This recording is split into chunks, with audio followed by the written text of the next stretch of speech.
नमस्कार मित्रों, you are most welcome. आधुनिक इतिहास श्रृंखला की अगली कड़ी में आज हम लोग अन्य बातों पर चर्चा करेंगे। कल से पिछली क्लास से आगे। आंख हमारी मंजिल पर हो, दिल में खुशी की मस्त लहर हो। आंख हमारी मंजिल पर हो, दिल में खुशी की मस्त लहर हो। लाख लुभाएं महल पर आए, अपना घर तो अपना घर है। यहाँ से अपने घर को ले लीजिए, चाहे अपनी मंजिल को ले लीजिए। अपनी मंजिल, आपकी मंजिल चाहे जो भी है।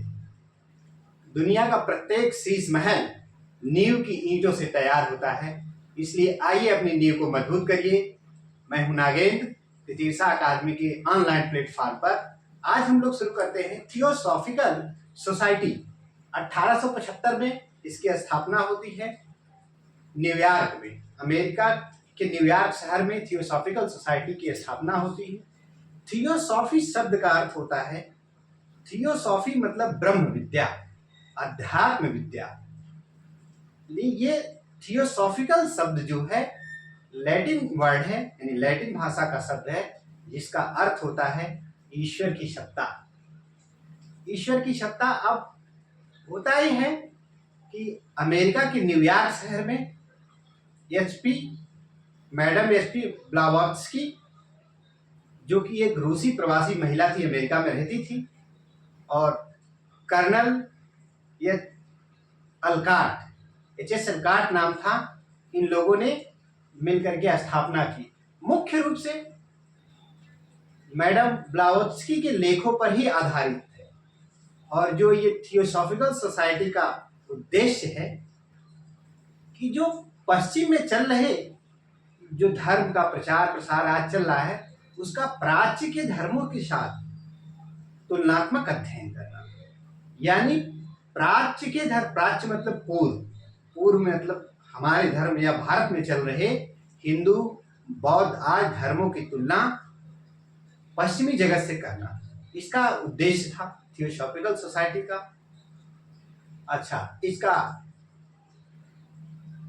सबसे पहला अंतरराष्ट्रीय कार्यालय भारत में, जो भारत के मद्रास में एक स्थान पड़ता अड्यार में अंतरराष्ट्रीय कार्यालय स्थापित होता है। और 1960 में एनी बेसेंट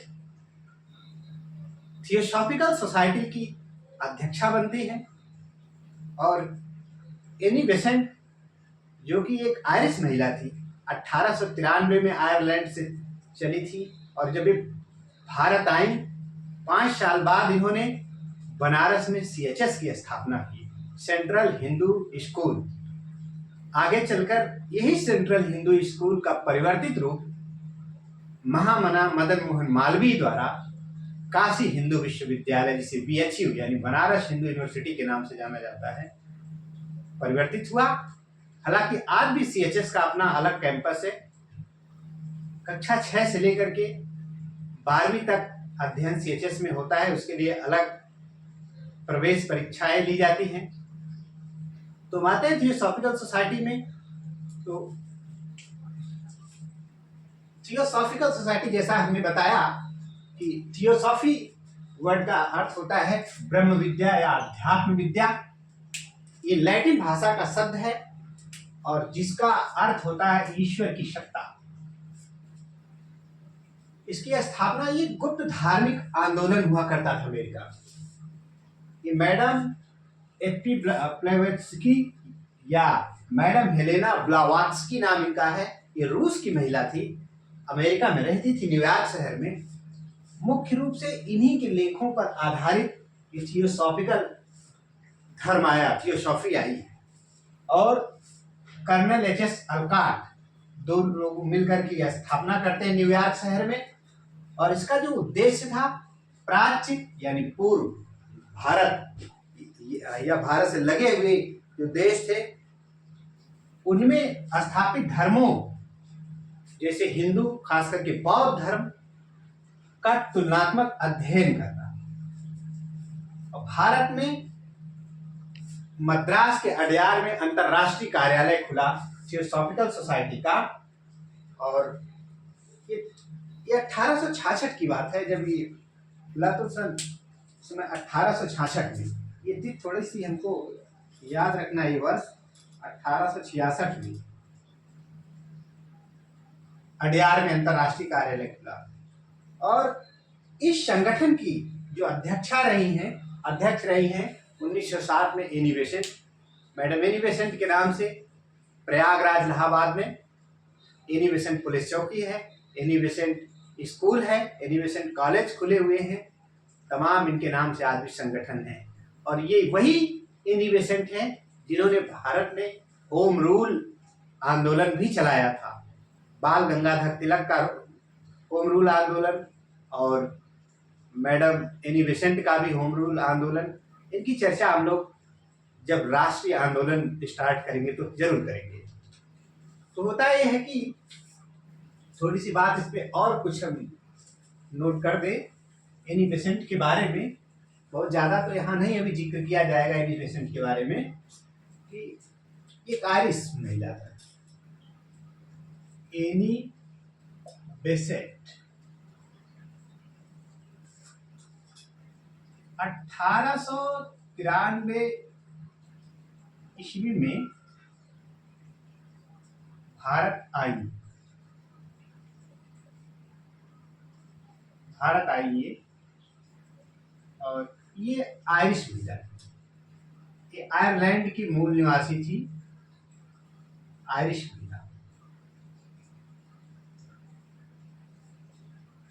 आई। और 5 साल बाद आने के 1898 ईस्वी में वाराणसी में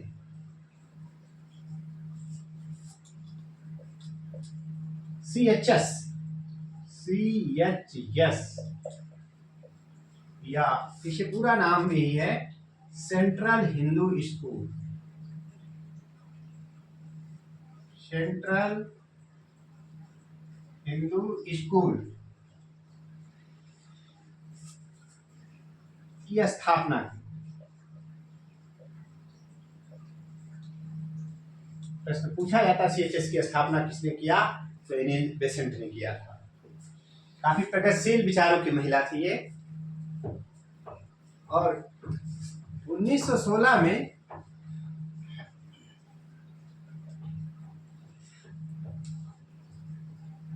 यह स्कूल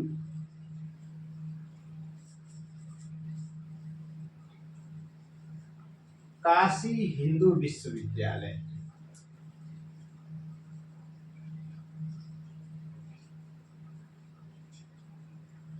या जिसे हम लोग BHU बोलते हैं, बनारस हिंदू यूनिवर्सिटी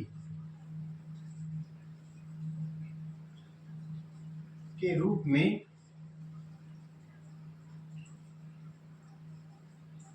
मदन मोहन मालवीय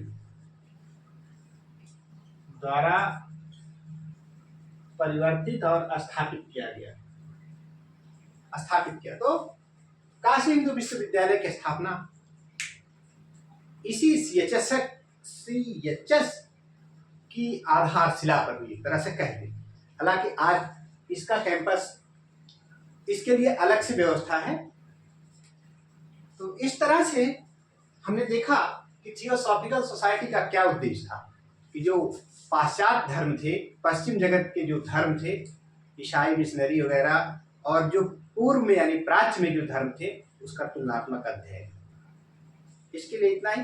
अब हम एक और समाजवादी या समाज सुधारक की बात करें यार, क्योंकि हमारा पुनर्जागरण का ये टॉपिक धार्मिक एवं समाज सुधार आंदोलन पर आधारित है। अगले हैं रामकृष्ण परमहंस, जो कि विवेकानंद के गुरु थे। इनकी चर्चा थोड़ी सी हम करेंगे। रामकृष्ण परमहंस, रामकृष्ण परमहंस, वास्तव में किसी की जन्म तिथि नहीं पूछी जाती है, लेकिन फिर भी 34 से लेकर 86 तक, मतलब 1834 में इनका जन्म हुआ और 1886 तक इनका जीवन काल मतलब रहा। और इनका मूल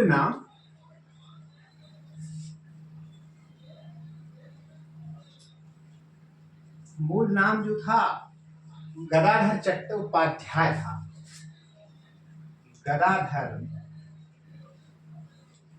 चट्टोपाध्याय।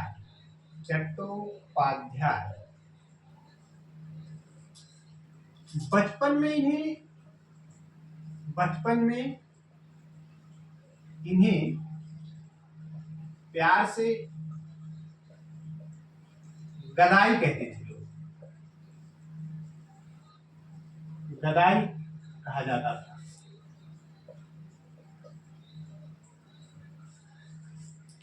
ये इतने कलाकार थे, बहुत जबरदस्त चित्रकार थे। इनकी दृष्टि इतनी तेज थी, किसी भी चित्र में देखकर ही त्रुटियां बता देते थे। और इनकी पेंटिंग बहुत अच्छी थी गदाधर की। लेकिन ये अनपढ़ थे हुआ और आगे चलकर इनकी शादी हो जाती है। मतलब ये जो इनकी पत्नी है उनका नाम है शारदा बाई। पत्नी शारदा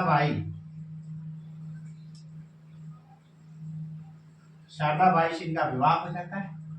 और ये कलकत्ता के पास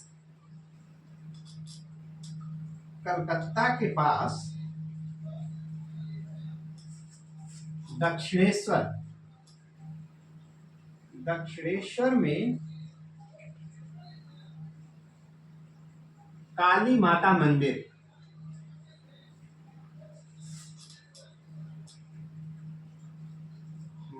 के मुख्य पुजारी थे।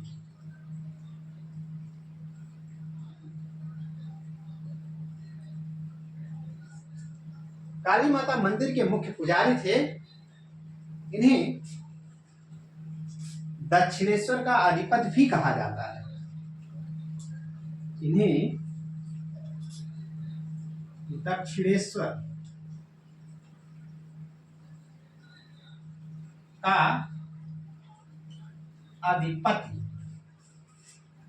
भी कहा जाता है।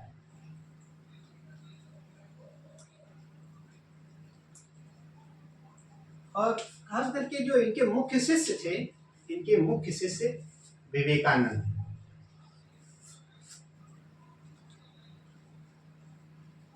मुख्य शिष्य विवेकानंद।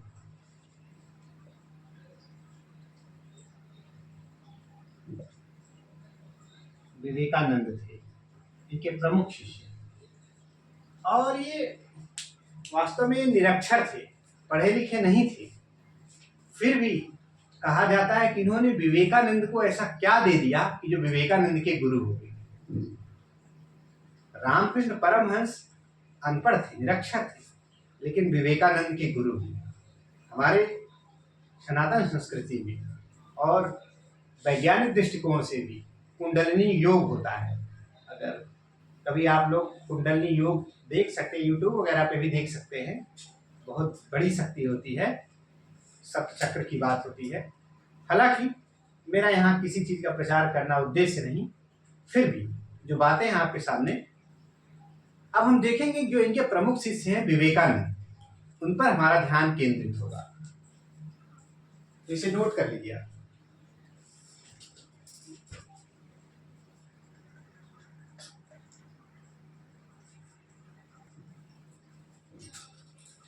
तो हम लोग इनके जो प्रमुख शिष्य हैं स्वामी विवेकानंद, उन पे विशेष ध्यान देंगे हम लोग। उन पर उन्हीं पे चर्चा केंद्रित होगी यहाँ।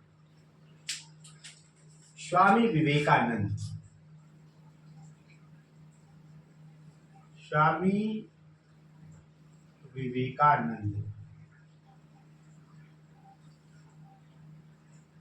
बड़ी इंटरेस्टिंग कहानी स्वामी विवेकानंद की।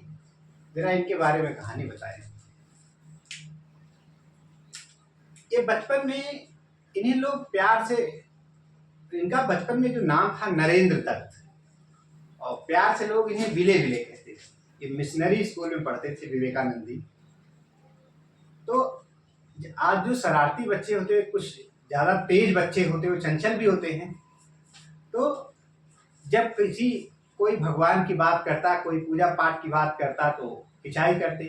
तो चूंकि मिशनरी विद्यालय में पढ़े हुए थे, एक बार की कहानी है, किसी ने कहा कि पीपल पर भूत रहता है। तो नरेंद्र जा करके पीपल के वृक्ष पर बैठ गए, रात भर बैठे और लोग ढूंढते रहे कहाँ गए। तो अगले दिन जब देखा लोगों ने वृक्ष पर बैठे हुए, उतर के आए तो पूछा क्यों बैठे। उन्होंने कहा मैंने इसलिए वृक्ष पर बैठना शुरू किया, मैं इसलिए बैठा कि भूत से पूछता हूँ कि वो लोगों को डराता क्यों। अर्थात एकदम निडर, बचपन से ही साहसी बालक थे। तो नरेंद्र दत्त की कहानी ये है कि इसी तरह से किसी सन्यासी की खिंचाई कर देते थे। एक बार रामकृष्ण परमहंस, जो बाद में चलकर इनके गुरु हुए, सन्यासी थे। तो काली माता मंदिर के पुजारी थे दक्षिणेश्वर में। तो कह रहे थे कि जब कोई कहता था भगवान, क्या तुम भगवान को देखे हो, तब तक ये कहे कि हाँ मैं देखा हूँ, तुम्हें भी मिलवा देता हूँ, काली जी को देखा हूँ। चलिए चलिए, खूब खिल्ली उड़ाए। तो रामकृष्ण परमहंस ने कहा जा बालक, जब तुम्हें कभी मेरी जरूरत लगेगी तो मुझे एक बार जरूर याद करना। तो कहा चलिए चलिए, बहुत लोगों को देखा है। तो इनकी उदंडता स्वरूप एक घटना घटित होती है। इनके जब पिता का देहावसान हो जाता है और अब इनकी माताजी बीमार पड़ जाती है। इधर भाई को पढ़ाने का दबाव इनके ऊपर था, बहन की शादी भी इन्हें करना था, माता की दवाई करना था, इनके पास पैसा नहीं था। लगभग इनकी कुछ संपत्ति बिक चुकी थी, बहुत कर्ज हो गया। जब ये तबाह हो गए तो जब आदमी हर तरीके से हताश हो जाता है तो भाग का सहारा लेता है या किसी अदृश्य सत्ता को मान लेता है, तो कहा ईश्वर पे आस्था रखने लगता है। तो एक बार बालक नरेंद्र के नाम पे, नरेंद्र दत्त के नाम, मन में एक जिज्ञासा उत्पन्न। उन्होंने कहा कि ओह, ये जो पुजारी बोल रहे थे, चलिए एक बार पुजारी से मिलते हैं। एक कहावत है भोजपुरी में कि ऊँट हेराए तो गगरी में खोजते हैं। लेकिन अब एक गए उनके पास, तो रामकृष्ण परमहंस के पास जब जाते हैं विवेकानंद, तो कहते हैं कि ऐसे ऐसे हम परेशान हैं। तो कहे कि ठीक है, जाओ उस काली जी का चौरा है, जो काली जी का मंदिर था, उस चौखट पर अपना मस्तक रखो और काली जी से मांगो। तो गए, काली जी को प्रणाम किया, काली जी प्रकट हुई। तो काली जी ने पूछा क्या चाहिए। तो इन्होंने कहा कि मुझे बहन के लिए, इनके विचार में था बहन के लिए सुंदर वर चाहिए, योग्य वर चाहिए, भाई की पढ़ाई के लिए पैसा चाहिए, माई की दवाई के लिए पैसा चाहिए और मुझे नौकरी चाहिए। अब इतनी बात बोलना चाह रहे थे, काली जी जैसे प्रकट हुई तैसे इन्होंने बोला मुझे ज्ञान दो, भक्ति दो, वैराग्य दो। चले आए लोग। फिर कहा अरे, मैं तो मांगना कुछ और चाह रहा था, मांग लिया कुछ और। फिर दोबारा गए, रामकृष्ण परमहंस से कहकर दोबारा गए। फिर जब दोबारा यही बात बोलनी थी कि बहन की शादी के लिए पैसा चाहिए, मुझे नौकरी चाहिए, भाई की पढ़ाई के लिए पैसा चाहिए, माँ की दवा के लिए पैसा चाहिए, फिर मुंह से निकला मुझे भक्ति दो, ज्ञान दो, वैराग्य दो। तो फिर काली जी कहे ये बस। फिर परेशान होके कहें अरे इस बार चलते हैं। रामकृष्ण परमहंस के पास गए, तब हाथ जोड़ के कहे हे महर्षि, हे मुनि, हमने तो मांगा ये, लेकिन मेरे मुंह से ये निकल रहा है।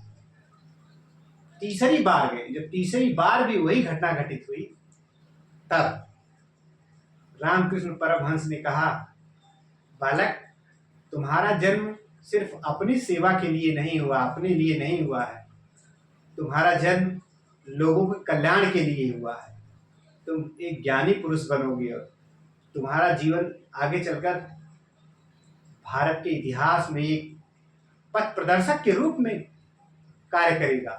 और आज उसी विवेकानंद के जन्म तिथि को हम लोग 12 जनवरी को राष्ट्रीय युवा दिवस मनाते हैं।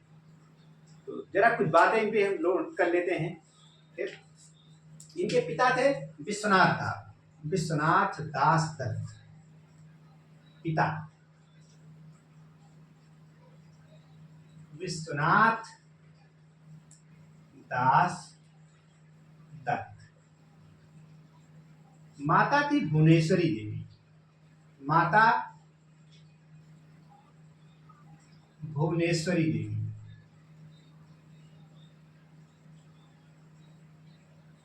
और नाम था नरेंद्र दत्त। नरेंद्र नाथ दत्त कहीं लिखा था, नरेंद्र दत्त। चलिए, नरेंद्र दत्त। प्यार से लोग इन्हें विले कहा करते थे। विले क्योंकि क्रिश्चियन विद्यालय पढ़ते थे ईसाई मिशनरी में, इसलिए इनका नाम बचपन से विले विले कहा जाता। और इनका नाम तो इनकी जो गुरु माता थी, अर्थात गुरु माता यानी रामकृष्ण परमहंस की जो पत्नी थी शारदा बाई। इनका शारदा बाई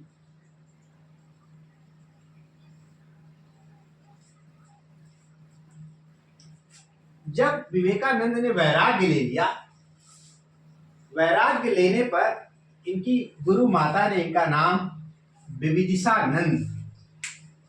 विविदिशानंद रख दिया। शारदा बाई ने वैराग्य लेने पर,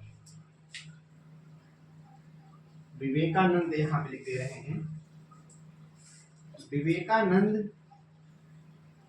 विवेकानंद नहीं बल्कि नरेंद्र दत्त ही थे। नरेंद्र दत्त द्वारा वैराग्य लेने पर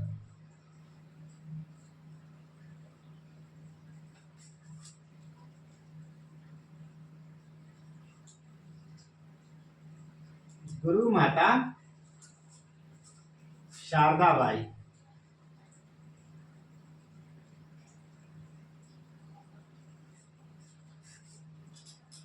ने इनका नाम विविदिशानंद रख दिया। विविदिशानंद।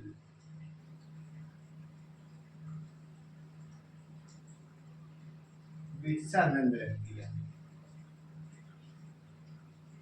बड़ी रोचक कहानी है। जब नाम था नरेंद्र दत्त, प्यार से लोग बिले बिले कहते थे इनको, और जब इनके साथ एक घटना घटित हुई तो इनकी गुरु, जब ये वैराग्य ले लेते हैं, विवेकानंद सन्यासी बन जाते हैं, तब इनकी गुरु माता शारदा बाई ने प्यार से इनका नाम विशेष रूप से रख दिया विविदिशानंद। अब विविदिशानंद के आगे इनको 22 भाषाओं का ज्ञान था स्वामी विवेकानंद को। और ये 1863 से 1902 तक इनका 1863 से 1902 तक इनका जीवन काल रहा है। और 1863 मतलब 12 जनवरी को इनका जन्म हुआ था। इसको हम लोग राष्ट्रीय दिवस के रूप में मनाते हैं। इनको 22 भाषाओं का ज्ञान था। विवेकानंद को 22 भाषाओं का ज्ञान था।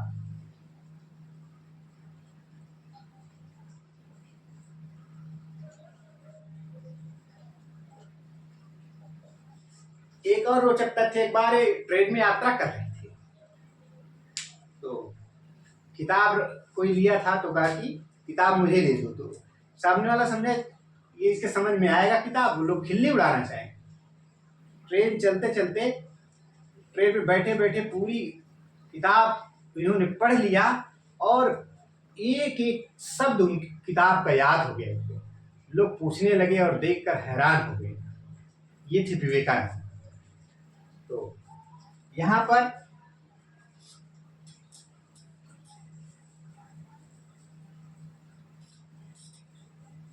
विवेकानंद महाराजा अजीत सिंह के दरबार में खेतड़ी आज जो झुंझुनू जिला पड़ता है राजस्थान में, वही खेतड़ी में, तो खेतड़ी के महाराजा खेतड़ी के महाराजा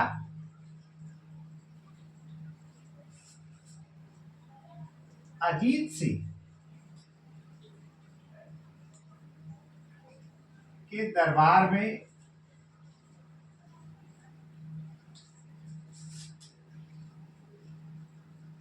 3 बार आए। 3 बार आए। इन्होंने ही इनका नाम विवेकानंद, इनका नाम विवेकानंद कर दिया। गुरु माता ने विविदिशानंद नाम रखा था और महाराजा अजीत सिंह ने, जो झुंझुनू यानी झुंझुनू जिला है वहां पे खेतड़ी पड़ता है, खेतड़ी के महाराजा ने इनका नाम विवेकानंद रख दिया। तो ये थे विवेकानंद। घटना घटित होती है, हाँ, विवेकानंद रख दिया।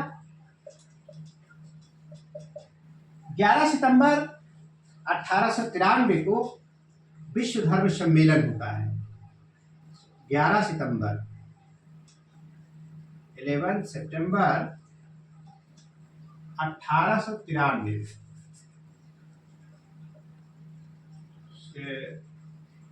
शिकागो में, अमेरिका में पड़ता है शहर शिकागो, शिकागो यूएसए में पड़ता है। शिकागो में संपन्न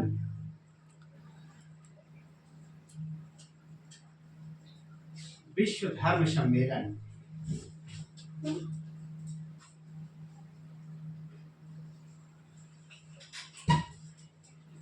में भाग लिया और भारत को और भारतीय सनातन धर्म को, भारतीय सनातन धर्म को सर्वोच्च स्थापित किया।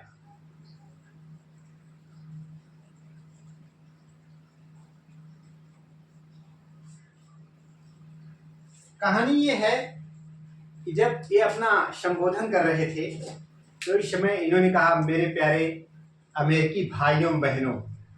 अब जितने भी लोग आते थे, लेडीज एंड जेंटलमैन अन्य अन्य शब्दों से इस्तेमाल करते थे, महिला एवं पुरुष शब्दों का इस्तेमाल कर, लेकिन इन्होंने कहा, मेरे अमेरिकी भाइयों बहनों।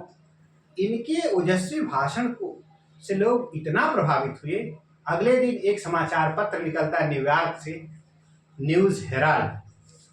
तो न्यूज हेराल्ड ने एक खबर निकाली।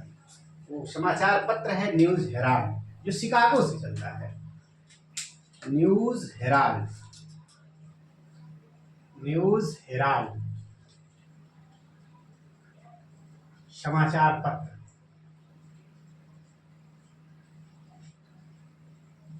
और ये चलता है वहीं से, शिकागो से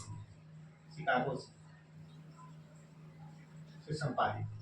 तो न्यूज हेराल्ड ने ये समाचार छापा कि भारत में ईसाई मिशनरियों द्वारा जाके प्रचार करना किसी मूर्खता से कम नहीं है, बल्कि भारत से सन्यासियों को अपने देश में बुलाकर धर्म प्रचार करवाना चाहिए।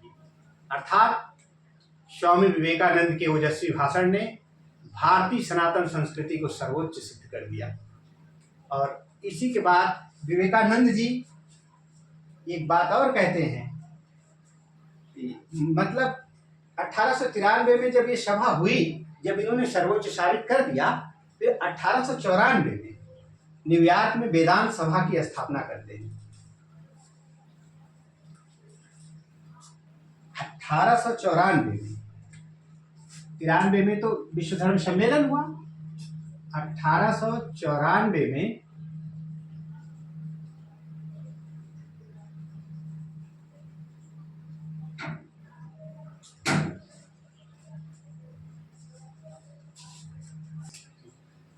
1894 ईस्वी में इन्होंने न्यूयॉर्क में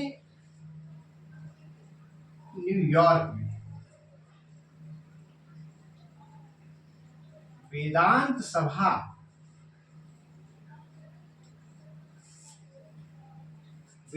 सभा की स्थापना की।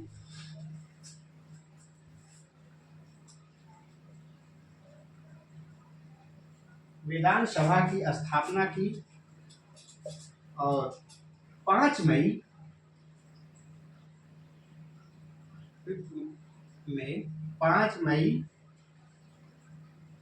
1897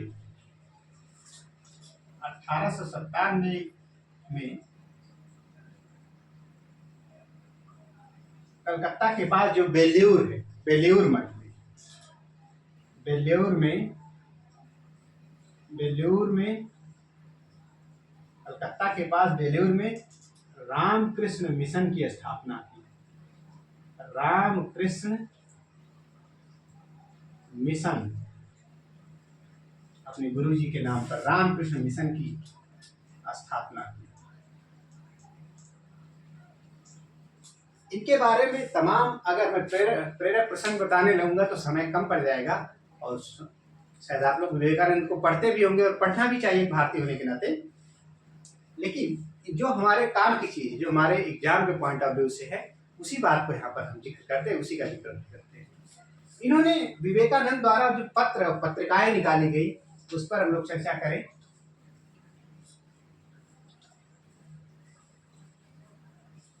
विवेकानंद द्वारा प्रकाशित पत्रिकाएं, अगर इनका मुख्य जो 2 पत्र थे, पत्र की बात करें तो एक पत्र था जिसका नाम था प्रबुद्ध भारत।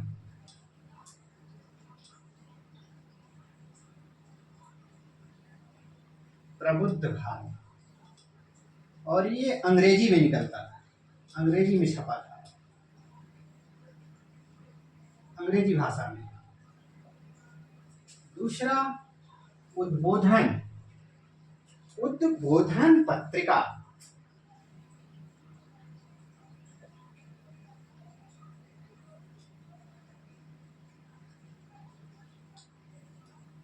और ये बंगाली भाषा में।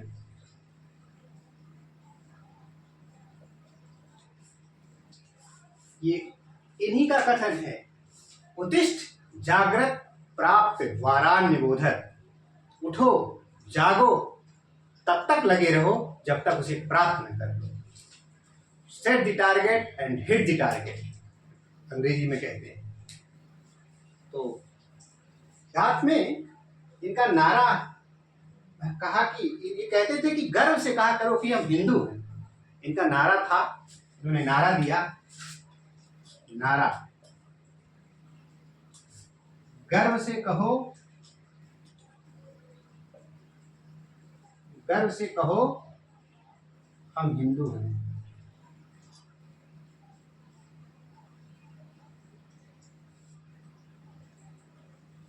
हालांकि हिंदू शब्द विनायक दामोदर दास सावरकर यानी बीडी सावरकर के द्वारा हिंदू शब्द दिया गया है, लेकिन ये जो नारा है गर्व से कहो हम हिंदू हैं, इन्होंने इसको विवेकानंद जी ने दिया था। और जबकि स्वामी दयानंद सरस्वती ने नारा दिया था कि वेदों की ओर लौटो, पिछली क्लास में आप लोगों ने देखा भी होगा। और इनके द्वारा कुछ लिखित ग्रंथ है, ये तो पत्र है इनके द्वारा। प्रबुद्ध भारत पत्र छपता था अंग्रेजी भाषा में, और उद्बोधन पत्रिका निकलती थी बंगाली भाषा में। उद्बोधन लोगों को जागृत करने के लिए, अपने धर्म के बारे में, अपने सनातन संस्कृति के बारे में बताने के लिए। आगे इनके द्वारा लिखित कुछ ग्रंथ हैं। इन्होंने वैसे 5 मुख्य ग्रंथ इनके हैं। एक का नाम है ग्रंथ विवेकानंद द्वारा रचित प्रमुख ग्रंथ। ये ग्रंथ कौन कौन से हैं? पहला है कर्मयोग। गीता भी सिखाती कर्मयोग, बिना कर्म के कुछ भी संभव नहीं। भक्ति करना भी तो एक कर्म है। कर्म योग, ज्ञान योग, भक्ति योग।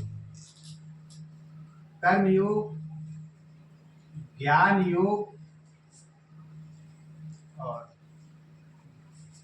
भक्ति योग।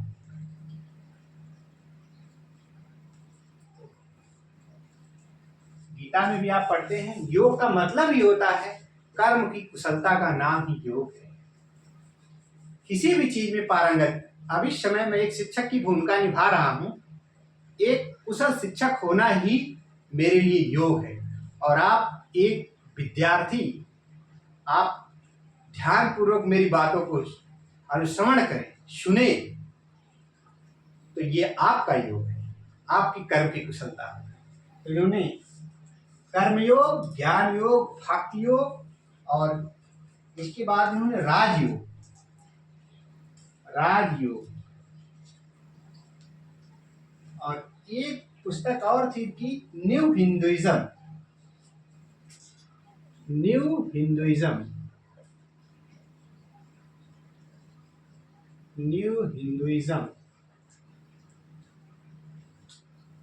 हिंदुइज्म। ये 4-5 ग्रंथ इन्होंने प्रमुख लिखे, कर्म योग, ज्ञान योग, भक्ति योग, राजयोग और न्यू हिंदुइज्म नामक ग्रंथ विवेकानंद के। इनके प्रमुख कुछ कथन हैं, उन कथनों को लिया जाए।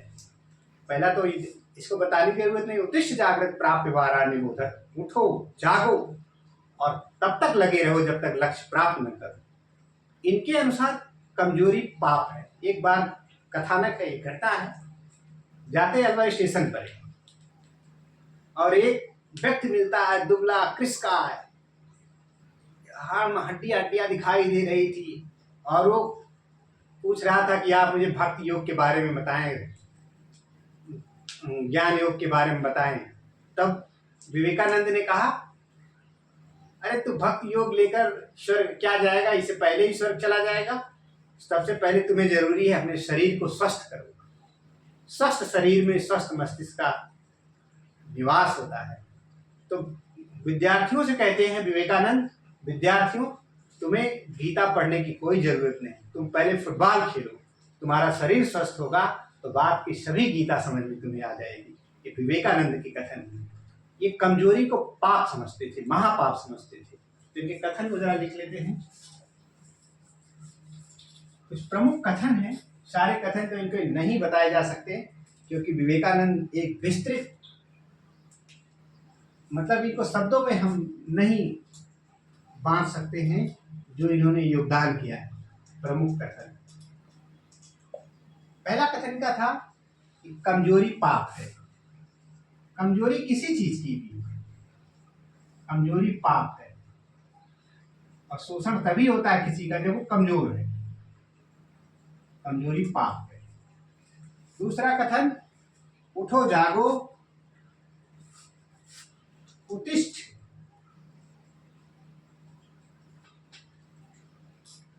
जागृत, प्राप्य, वाराण्य बोधक, वाराण्य बोधक। ये इनके कथन है। उठो जागो और तब तक लगे रहो जब तक कि लक्ष्य प्राप्त न हो जाए।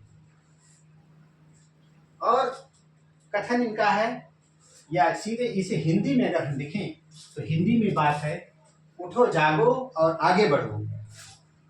उठो जागो और आगे बढ़ो, आगे बढ़ो, आगे बढ़ो। वह तब तक मत रुको, वह तब तक मत रुको जब तक कि लक्ष्य हासिल ना हो जाए, ना हो जाए। ये विवेकानंद की कथन है। इन्होंने कहा, एक कथन इनका और प्रमुख है कि हमारा धर्म रसोई घर तक सीमित रह गया है। किसी वस्तु को छुओ या ना छुओ, धर्म मान लिया गया। तो इन्होंने कहा, विवेकानंद ने, कि हमारा धर्म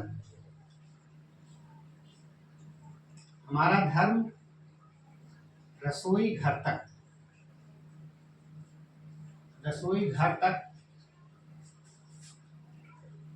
सीमित रह गया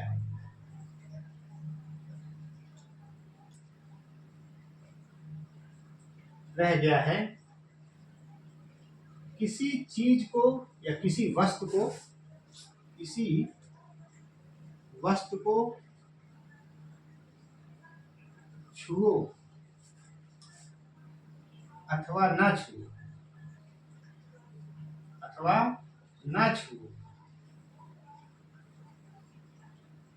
छुओ अथवा ना छुओ ही धर्म मान लिया गया है।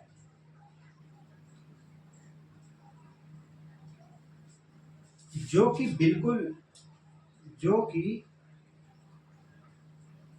बिल्कुल गलत है।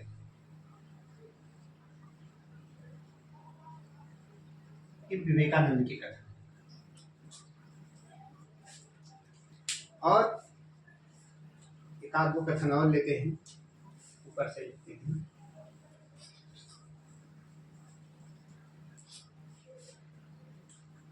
ये कहते हैं, मैं भारत के प्रत्येक व्यक्ति को देशद्रोही मानता हूं, जिसने वंचित वर्ग की मेहनत के कमाए धन से प्रगति की, परंतु उन पर ध्यान नहीं दिया। मैं भारत के प्रत्येक व्यक्ति को देशद्रोही मानता हूं, बल्कि यहाँ उस प्रत्येक व्यक्ति को कह सकते हैं, उस प्रत्येक व्यक्ति को देशद्रोही मानता हूं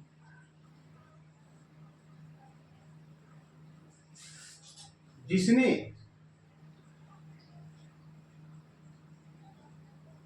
वंचित वर्ग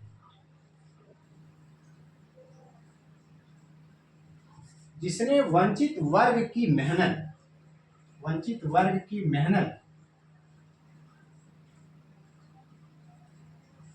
से तरक्की की हो, या वंचित वर्ग की मेहनत से कमाए गए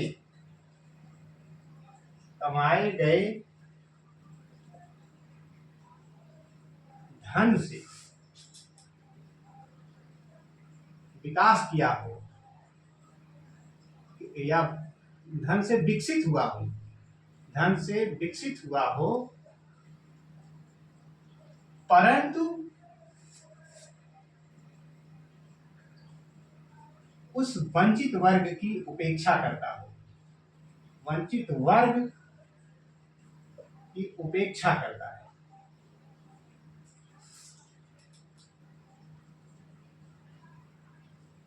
ये विवेकानंद की कथन थी कि जिसकी कमाई के बदौलत आप बड़े बने हो, आज उसी को आप इग्नोर करते हो। ये भी विवेकानंद के अनुसार सरासर अन्याय है, गलत है। इसीलिए तो पूजे जाते हैं। और विवेकानंद ने सबसे पहले दरिद्र नारायण शब्द दिया, कहा कि पूजा अगर करनी है दरिद्र नारायण की तरफ। भगवान उस दरिद्र में बसते हैं, जो दीनहीन दुखी है, उन्हीं में ईश्वर का वास होता है। उनकी पूजा करो तो पुण्य मिलेगा। तो इन्होंने दरिद्र नारायण शब्द दिया। विवेकानंद ने दरिद्र नारायण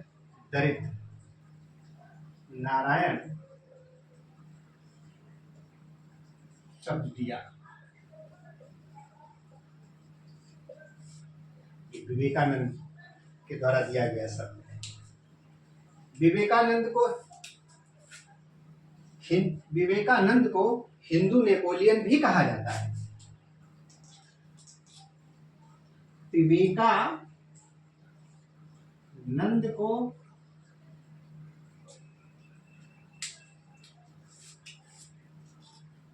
हिंदू नेपोलियन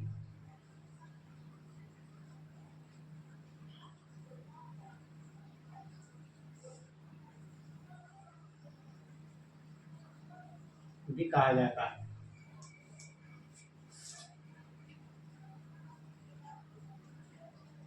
ध्यान देने की बात यह है, ये प्रश्न इस तरह से पूछा जाता है कि भारत का नेपोलियन किसे कहा जाता है, तो समुद्रगुप्त को कहा जाता है।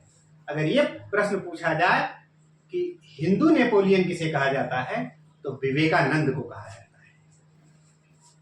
रविन्द्रनाथ टैगोर इनसे इतने प्रभावित थे। रविन्द्रनाथ टैगोर, गुरु रविन्द्रनाथ टैगोर कहते हैं कि यदि भारत को जानना है तो विवेकानंद को पढ़िए। रविन्द्रनाथ टैगोर ने कहा, रविन्द्रनाथ टैगोर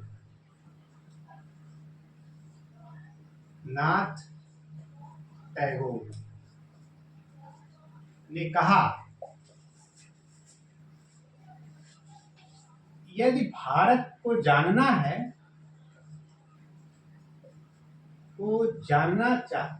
भारत को जानना है तो विवेकानंद को पढ़िए। हमारा भारत क्या है, विवेकानंद को पढ़िए।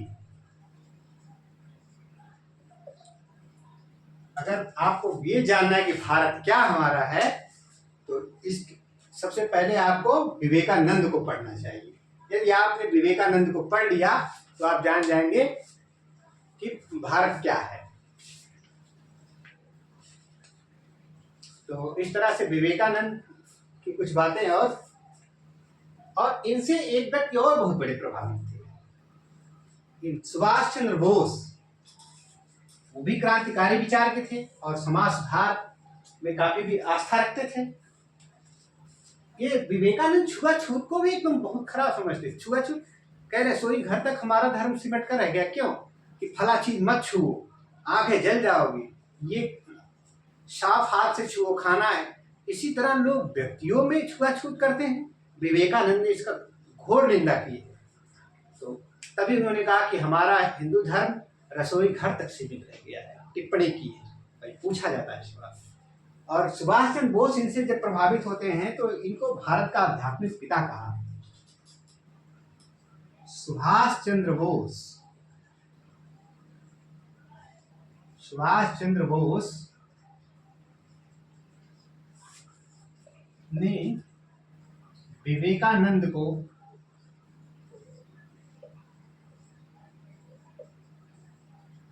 भारत का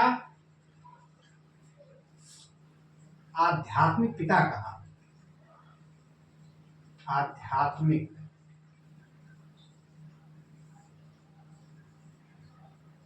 पिता की संज्ञा दी।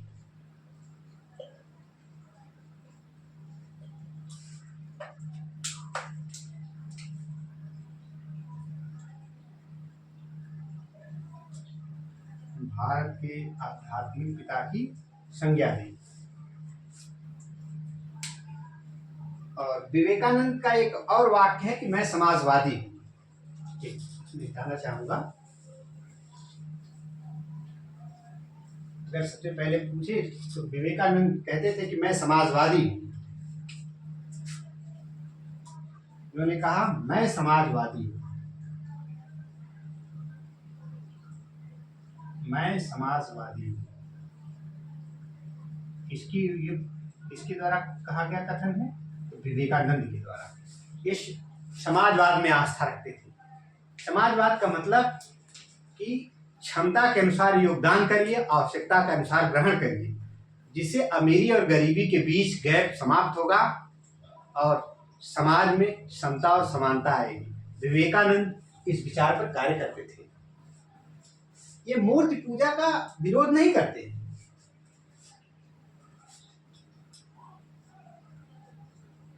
मूर्ति पूजा के समर्थक कह सकता हूं इनको, समर्थक थे।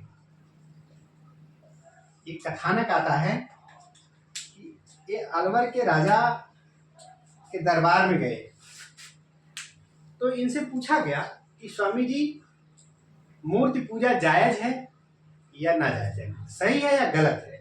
तो विवेकानंद ने कहा कि अच्छा ये बताइए, ये अलवर के जो राजा थे, अलवर के राजा के दरबार में ही उनके पिता का चित्र लगा हुआ था। कहा, इस चित्र को क्यों लगाते?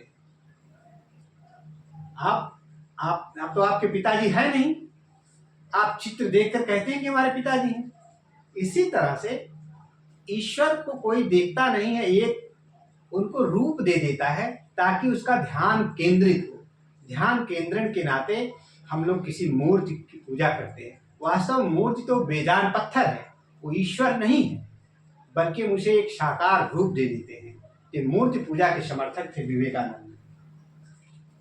और 4 जुलाई 1902 को बेल्लोर में देहावसान हो जाता है इनका।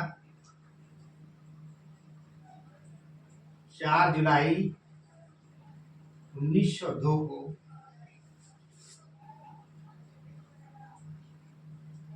बेल्लोर जो मठ था वहीं पर बेल्लोर में देहावसान हो गया। भारत का यह चिराग 4 जुलाई 1902 को बुझ गया, लेकिन इसने अपने दिए की जो रोशनी फैलाई वो कभी भी समाप्त होने वाली नहीं है। और इन्हीं के जन्म तिथि को, यानी इनका जो जन्म हुआ था, हम जानते हैं कि 12 जनवरी 1863 को इनका जन्म हुआ था। और इसी तिथि को 12 जनवरी की तिथि को राष्ट्रीय युवा दिवस के रूप में मनाया जाता है। राष्ट्रीय युवा दिवस के रूप में मनाया जाता है। इनका कहने का मतलब ये चिंतन और मनन दोनों पर आस्था रखते थे। चिंतन का मतलब किसी चीज के बारे में गहराई तक सोचना। मनन का मतलब जो चीज आप सोचे उसको बार बार मन में दोहराइए, मनन होता है। तो चिंतन और मनन इनके ध्यान केंद्रण का आधार था। तो आज के लिए इतना ही। आगे की क्लास में अन्य बातों पर हम लोग चर्चा करेंगे। आपका समय शुभ हो, फिर मिलेंगे।